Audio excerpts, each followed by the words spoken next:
साथियों नमस्कार, आप सभी का बहुत बहुत स्वागत है। दोस्तों इस वीडियो की सीरीज में हम लोग पिछले वीडियो में कुछ प्रश्नों को देखे हैं। वैसे तमाम प्रश्न इजी टू मॉडरेट और हार्ड सब मिक्स करके तमाम प्रश्न चल रहे हैं जो आपके सिलेबस को ध्यान में रखते हुए चलाया जा रहा है। साथियों कोई भी क्वेश्चन हो, कुछ क्वेश्चन आपको ईजी लगेंगे बेशक, कुछ क्वेश्चन आपको मॉडरेट लगेंगे, कुछ हार्ड लगेंगे, लेकिन उस पर ध्यान न देते हुए हम लोग को अभ्यास करना है दोस्तों। चूँकि एग्ज़ाम में कंसेप्ट बिल्डअप करके जाना है, एक ही चीज़ को बार बार अभ्यास करेंगे ना तो कंसेप्ट बिल्डअप होगा। किसी भी तरह से एग्जामिनर क्वेश्चन घुमा देंगे फिर भी उसमें फंसने का वो बात नहीं रहेगा, ठीक है। तो बार बार अभ्यास करिए, किसी बुक को डिस्क्रिप्टिव रूप से आप पढ़ते रहिए और हमारे साथ अभ्यास करते रहिए। आपके एग्ज़ाम के सारे सिलेबस को ध्यान में रखते हुए तमाम प्रश्नों को मैं करा दिया हूँ और अभी एग्ज़ाम तक लगातार आपके साथ मैं बना रहूँगा।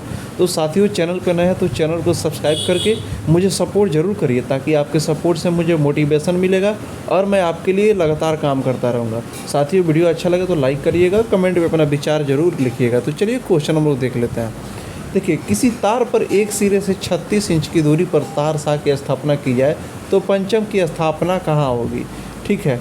तो देखिए 36 इंच पे ये होता है सा, 36 32 पे क्या होता है आपका रे, 36 32, उसके बाद में 30 पे आपका होता है गा, उसके बाद में 36 32 ये हो गया आपका माँ। पंचम जो है 24 डिग्री पे, ठीक है।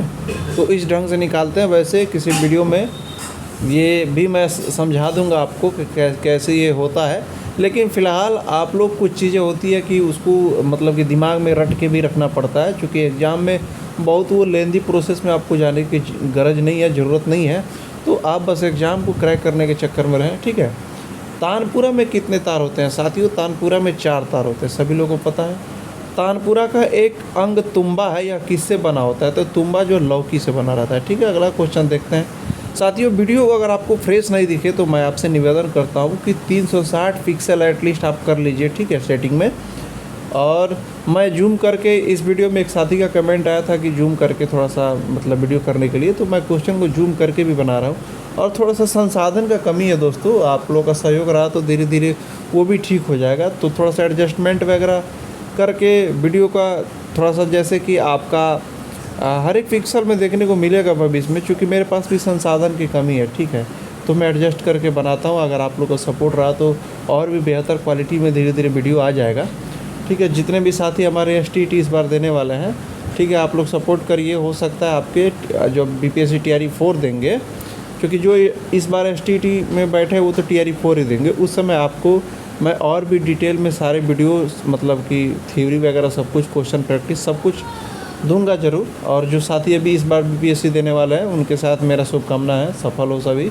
हमारे इस क्वेश्चन के अभ्यास से ज़रूर आपको फ़ायदा मिलेगा। तो चलिए अगला क्वेश्चन देखते हैं।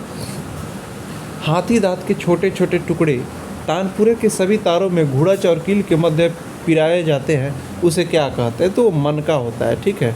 साथियों थोड़ा सा मैं फास्ट लेकर के इसलिए चलता हूँ वीडियो कि कम समय में ज़्यादा प्रश्न कर लूँ। बेवजह बतकही करने का और वीडियो लंबा करने का मुझे कोई बेनिफिट नहीं लगता है। एक साथी का कमेंट आया था कि थोड़ा सा स्पीड फास्ट है, तो अगर आप कहेंगे तो मैं स्लो स्पीड कर दूंगा, कोई दिक्कत नहीं है। लेकिन मैं सोचता हूँ कि आप ऑलरेडी पढ़ रहे हैं डिस्क्रिप्टिव रूप से, यहाँ पे अभ्यास कर रहे हैं आप हमारे साथ, तो थोड़ा सा फास्ट कम समय में ज़्यादा क्वेश्चन करने के टारगेट में मैं थोड़ा सा फास्ट चलता हूँ, ठीक है। चलिए अगला क्वेश्चन देखते हैं। पुरुषों के तानपुरे में पीतल का तार कहाँ होता है? देखिए प्रथम और अंतिम तार, पहला तार और अंतिम तार पुरुषों के तानपुरे में पीतल का होता है, ठीक है। अधिक उतार चढ़ाव के लिए तार को किससे मिलाते हैं? तार अधिक उतार चढ़ाव के लिए किससे मिलाते हैं? तो तानपुरे की खूंटी से, ठीक है। अगला क्वेश्चन हम लोग देख लेते हैं। हम लोग अभी साइड का क्वेश्चन देखना है,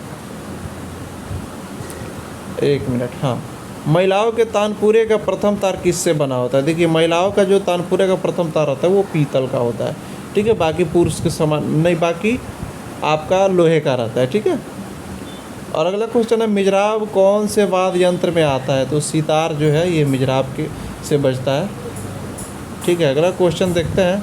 जो स्वर सितार में बहुत देर तक गूंजता है उसे क्या कहते हैं? तो जो स्वर सितार में बहुत देर तक गूंजता है उसे तरब कहते हैं, ठीक है। सितार में कितने तार होते हैं? सितार में 7 तार होते हैं। अगला क्वेश्चन देख लेंगे। सितार के तार पर मिजराब से प्रहार करने पर जो ध्वनि उत्पन्न होती है उसे क्या कहते हैं? तो जो ध्वनि उत्पन्न होती है उसे बोल कहते हैं, ठीक है। अगला क्वेश्चन हम लोग देख लेते हैं।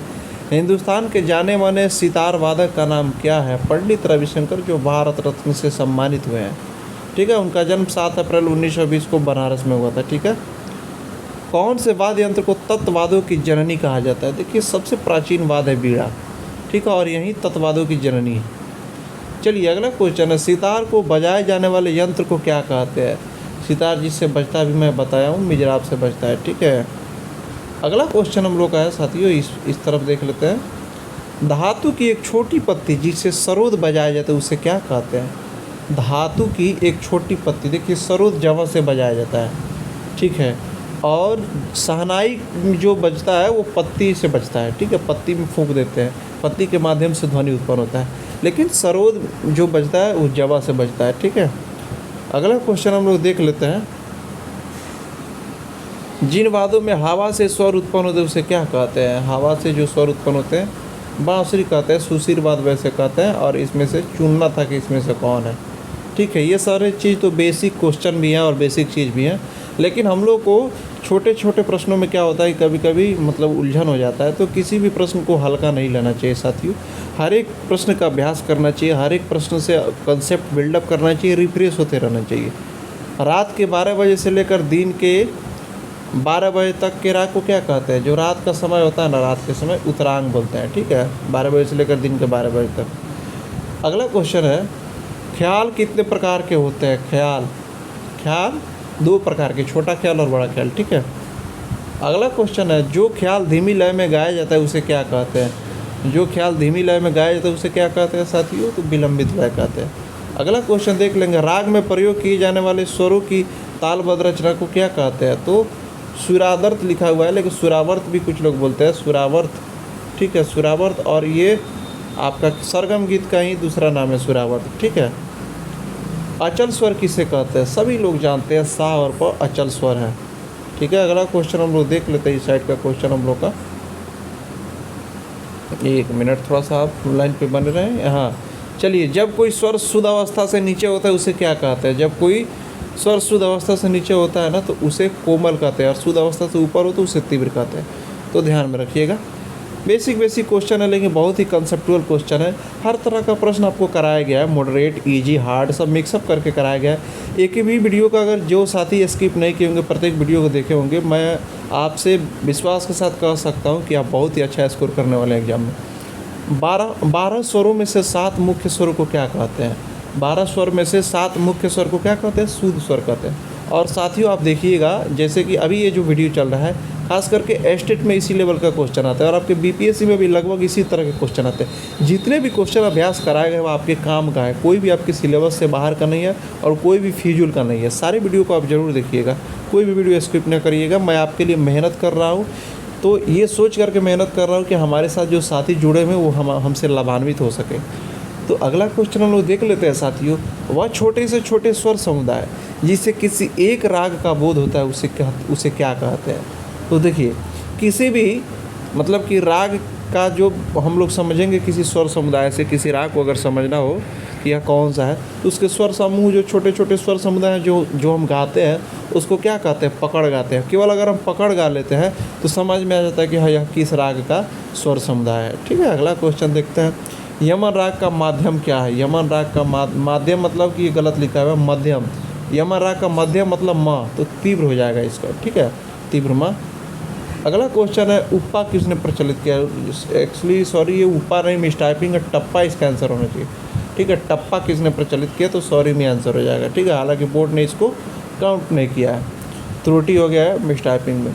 श्रुतियाँ कितनी है? श्रुतियाँ जो है ना साथियों, 22 श्रुतियाँ है। ठीक है, अगला क्वेश्चन है, राग यमन के वादी संवादी स्वर क्या है? राग यमन के वादी संवादी ग और नी है, गंधार निषाद। ठीक है, अगला क्वेश्चन हम लोग देख लेते हैं, खमाज राग का थाट क्या है? तो खमाज अपने इनामों से उत्पन्न है, आश्रय राग है। ठीक है, अगला क्वेश्चन हम लोग देख लेते हैं, बिलाव राग की जाति क्या है? बिलाव राग की जाति क्या है दोस्तों? बिलाव राग की जाति साथियों संपूर्ण होना चाहिए। ठीक है, अगला क्वेश्चन हम लोग देख लेते हैं, 3 ताल में कितनी मात्राएं होती है? 3 ताल 16 मात्रा की ताल है। ठीक है, अगला क्वेश्चन देखते हैं, थाट भैरव में मध्यम तीव्र कर देने से कौन सा थाट बनेगा? तो जब मध्यम में हम लोग तीव्र कर देंगे, यानी कि रे कोमल धा कोमल और मध्यम तीव्र तो पूर्वी बन जाएगा। ठीक है। 2, 3 या 4 स्वरों के समुदाय को क्या कहते हैं? जब 2, 3, 4 स्वर एक साथ गाते हैं, ठीक है, जैसे मान लीजिए आपको गाना है ग रे सा, ठीक है, म प ध प, ठीक है, सारे, ये जो रूप हो जाते हैं जब इस तरह से, तो क्या होता है? तान का रूप ले लेता है। ठीक है। अगला क्वेश्चन हम लोग देख लेते हैं। निम्न में से कौन सा उत्तर राग है, यानी कि उत्तरांग राग नहीं है? तो इसमें जो पुरिया धनासरी है, ये पुरिया धनासरी उत्तरांग राग नहीं होता है। उत्तरांग पूर्वांग क्या होते हैं मैं कई बार बता चुका हूँ। ठीक है। रात के 12 बजे से दिन के 12 बजे तक क्या होता है? उत्तरांग होता है। तो अगला क्वेश्चन देखते हैं हम लोग। इतनी शक्ति हमें देना दाता किस ताल में है? तो इतनी शक्ति हमें देना दाता, जब आप गा करके हाथ पे बीट लगाएंगे तो समझ में आ जाएगा, दादरा ताल में है। ठीक है। निम्न में से किस फिल्म में प्रसिद्ध शास्त्रीय संगीत की जोड़ी शिव हरि का संगीत नहीं है? ये जो ऑप्शन दिख रहे हैं, साहिबा, बॉबी, चांदनी, सिलसिला, तो इसमें बॉबी है जिसमें शिव हरि का संगीत नहीं है। इसमें किनका है? लक्ष्मीकांत प्यारेलाल का संगीत है। बॉबी में लक्ष्मीकांत प्यारेलाल का संगीत है, बाकी साहिबा, चांदनी और सिलसिला में शिव हरि की जोड़ी संगीत दिया है। तो अगला क्वेश्चन देखते हैं। निम्न में से कौन तानपुरे का एक अंग नहीं है? तानपुरे का एक अंग देखिए, अट्टी, तबली, मनका, ये सभी तानपुरे में रहते हैं, लेकिन पन्ना जो है ये तानपुरे का अंग नहीं है। तो अगला क्वेश्चन हम लोग इस साइड का देख लेते हैं, थोड़ा सा, एक मिनट। चलिए अगला क्वेश्चन हम लोग का, ताल बसंत में से 2 मात्राएं घटाने पे कौन सी ताल के बराबर होगा? देखिए साथियों, इसमें हालांकि बोर्ड ने इसको काउंट नहीं किया है, बोर्ड ने इसको 18 मात्रा माना है, लेकिन जहाँ तक मुझे पता है बसंत ताल में 9 मात्रा होता है। ठीक है। और बसंत ताल में जब 2 मात्रा कम करेंगे तो कितना हो जाएगा? 7 मात्रा हो जाएगा। तो 7 मात्रा में रूपक ऑप्शन में तो नहीं है, तिब्रा है। ये आपका तिब्रा भी आपका 7 मात्रा का होता है, तो हम लोग का तिब्रा आंसर हो सकता है। हालाँकि बोर्ड ने इसको उस समय किसी कारण से इसको काउंट नहीं किया था, इसको स्किप कर दिया था। ठीक है। तो अगला क्वेश्चन हम लोग देख लेते हैं। निम्न में से किस माध्यम में ध्वनि की गति सर्वाधिक होगी? तो चांदी जो है उसमें ध्वनि की सर्वाधिक गति होगी। ठीक है। 2 स्वर की डोल यानी कि बीट से उत्पन्न